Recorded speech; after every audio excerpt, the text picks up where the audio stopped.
各位聽眾，歡迎返到嚟收聽，啱啱好，我喺度，我係 Maggie。喺呢度，我會同大家分享女人40嘅生活體驗，同大家一齊探索到底點樣可以好好照顧自己，令生活變得更加輕鬆同有趣呢？今集我會同大家講下有關孤獨嘅話題，當中會引用到一啲心理學家嘅理論，同時亦會分享喺唔同嘅人生階段，我係到底點樣面對孤獨嘅呢？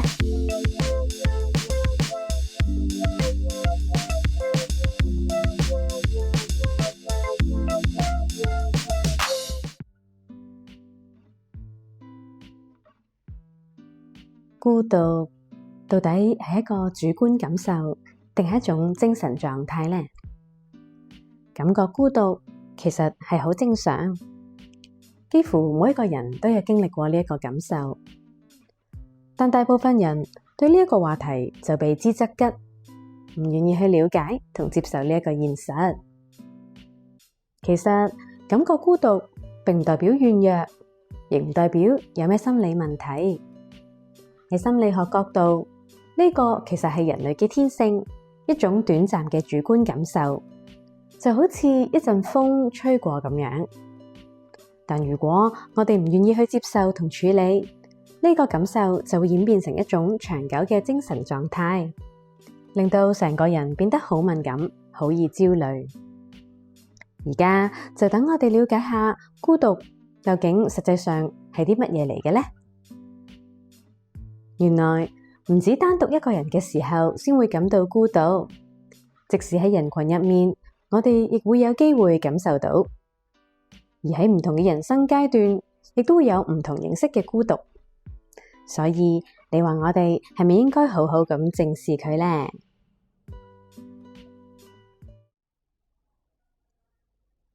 心理學家 Jon Cacciopo 喺佢嘅演化理論講過，孤獨係一種生物預警信號，類似飢餓或疼痛。呢一個信號係用嚟提醒人類祖先，如果脫離群體就會有生命危險㗎喇。所以得返一個人嘅時候，自然會覺得不安。而我嘅體會就係，我哋好怕靜咗落嚟之後，要面對嗰個唔完美嘅自己。心理學家榮格認為，每個人心入面都有一個陰影，嗰度有個自己唔想承認、唔完美或者醜陋嘅特質。為咗緩解焦慮，內心會建立一個理想化嘅自我。但係當獨處嘅時候，冇晒周圍嘅雜音，原本被我哋壓抑嗰個陰影入面嘅特質就會走出嚟，令完美嘅假象瞬間崩潰。就係呢種落差，令我哋感覺羞恥，於是就更加冇辦法好平靜咁面對真實嘅自己。好多人選擇經常身邊圍繞住一大班朋友，直到個人攰到冇力思考，咁就直接去瞓覺啦。咁樣係為咗回避呢一啲負面嘅感受，但係壓抑從來唔係一個解決嘅辦法。慢慢，即使喺人群入面，都會有一種講唔出口嘅空虛。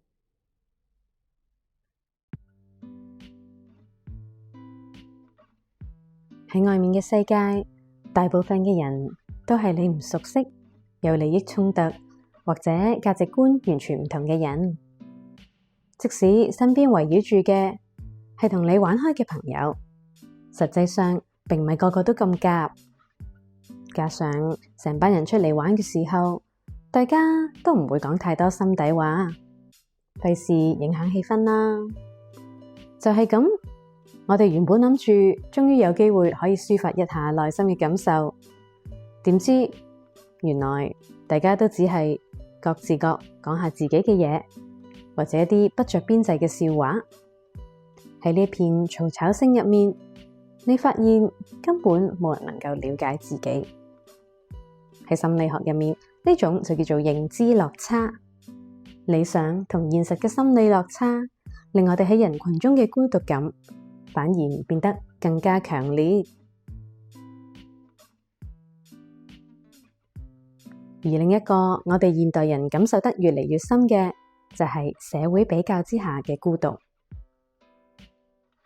社交媒體令我哋隨時可以睇到人哋嘅生活，可以互通消息，感覺上好似增加咗人與人之間溝通嘅機會。但我哋只睇到嘅其實係大家各自精心策劃出嚟嗰個完美嘅自我，而且我哋只係作為一個旁觀者嘅角度，並唔係真真正正咁面對面嘅溝通。面對面嘅溝通應該包括表情、語氣、互相對望嘅溫度，呢啲喺社交媒體上面都係嚴重缺乏嘅。無奈地，當我哋成日睇住人哋完美嘅生活，相比翻自己而家面對緊嘅困境，真係覺得特別焦慮，同時亦都增加咗對社會嘅疏離感。最後一種，亦都係最無助嘅，就係存在性孤獨。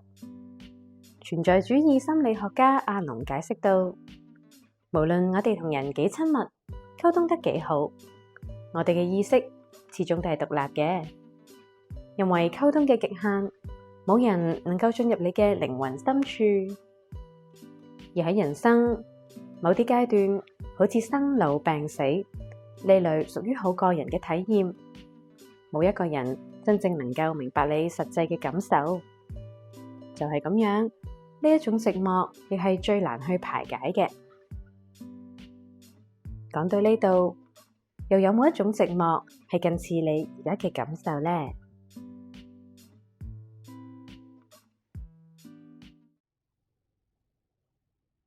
講到關於我感覺孤獨嘅經驗，就要由小學時期開始講起啦。話說當時因為學校俾人霸凌，所以一個朋友都冇。一開始我每日返屋企都會偷偷咁匿埋喊。有一日，嗰個喺課室入面坐我隔籬嘅女仔同我講：我真係覺得你好慘啊，老師好衰咯。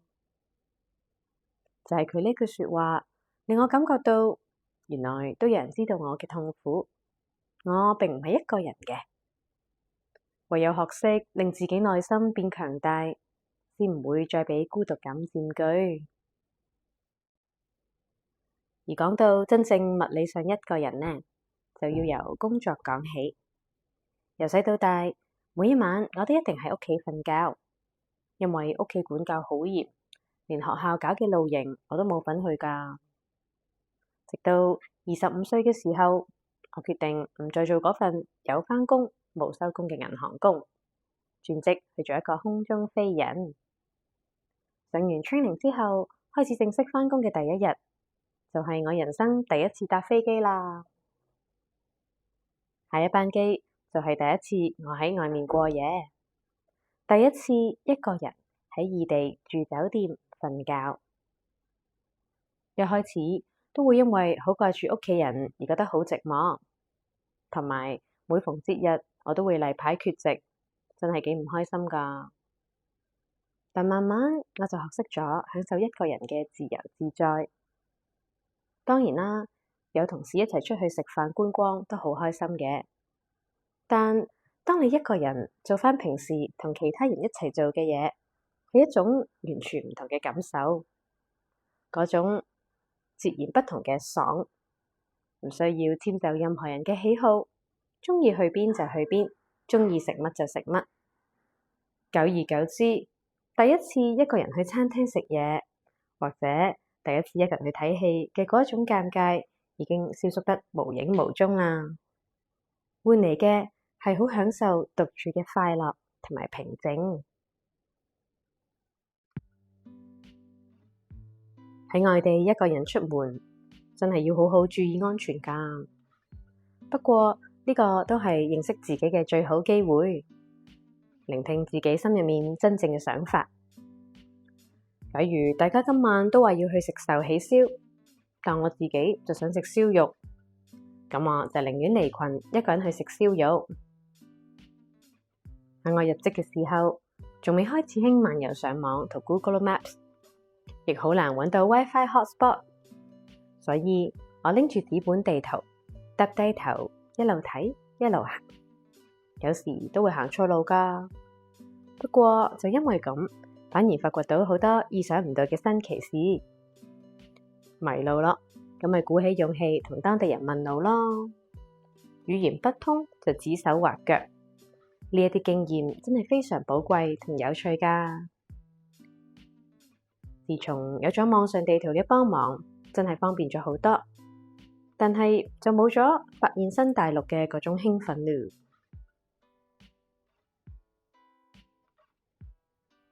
後嚟喺工作上認識咗而家嘅先生，佢同我住嘅地方真係108000里咁遠啊！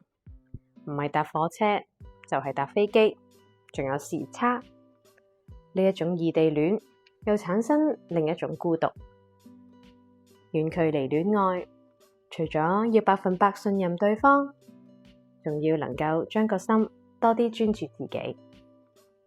喺戀愛入面，如果將所有嘅心力放喺對方身上，只跟隨住對方嘅步伐，咁樣每次當對方唔喺你身邊，就會有一種強烈嘅孤獨同被遺棄感。咁樣呢段關係就會變得非常之唔健康。當然啦，拍拖咁多年都會有起起伏伏嘅，但能夠彼此信賴同埋尊重，就係令兩個人可以長久咁行落去最關鍵嘅原因。其實喺我哋結咗婚之後，都仲係分開住。之後因為疫情，終於可以開始一齊住啦。但當時能夠去嘅地方就只有屋企同埋超級市場。諗翻起嗰種極度嘅孤獨感，真係幾可怕㗎。不過無論幾黑暗嘅時代，都總會過去。隔咗幾年，我仲生埋小朋友添。喺香港生完3個月之後，就搬咗去意大利度住。喺呢個鄉村小鎮，空氣、環境、食物都冇得彈，但係想搵一個亞洲人都難，亦都冇雙方嘅家人喺身邊幫忙，連我先生都成日周圍飛，唔喺屋企。呢一個真係身為異國嘅媽媽專屬嘅孤獨。當小朋友仲細，冇辦法同你用語言溝通，所有嘢你都係必須一個人去面對。即使情緒崩潰，長期餵人奶，夜晚每個鐘都醒一次，攰到企喺度都瞓得着。但係都要提醒自己，我要盡快自我修復，整理好心情，唔好影響到我照顧小朋友嘅日常。呢種充滿無助嘅孤獨感，唔係同樣身為媽媽嘅人根本係冇辦法明白嘅。呢樣亦都係我講其中一種喺唔同嘅人生階段獨有嘅孤獨。同樣身為媽媽嘅人，先會明白嗰種喺慌亂忙碌同責任之中忘記咗自己，但又強烈咁想揾返自己嘅嗰種無奈同埋寂寞。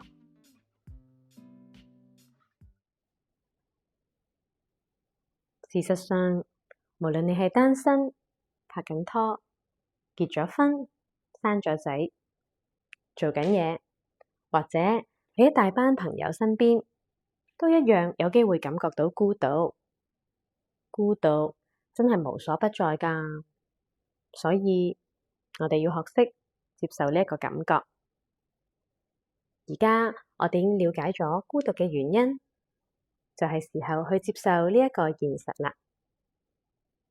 我哋必須要先捱過嗰段非常之難受嘅時期，將自己繃緊嘅精神狀態放鬆落嚟，唔再俾短暫嘅負面情緒牽住走。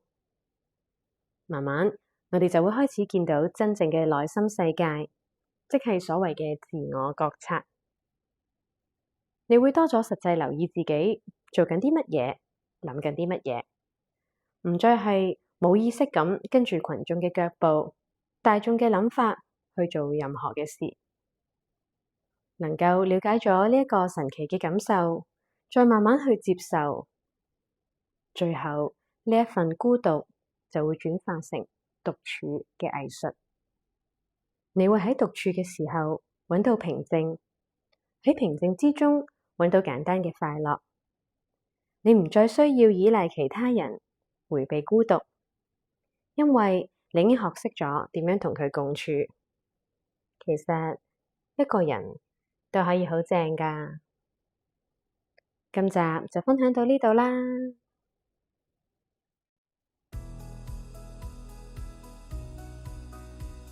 多謝你收聽，啱啱好，我喺度，我係 Maggie。下一集我會繼續講有關實際排解孤獨感嘅方法，有屬於我個人嘅體驗，亦有嚟自心理學同自我成長類嘅建議同知識分享。希望你會揾到一個啱自己嘅方法，唔再俾呢一個感覺牽住走。想繼續聽就記得 subscribe 我呢個頻道。每逢星期五都會推出新嘅一集，同埋 follow 我 Instagram Fred Chilling in Time。下星期再見啦，拜拜。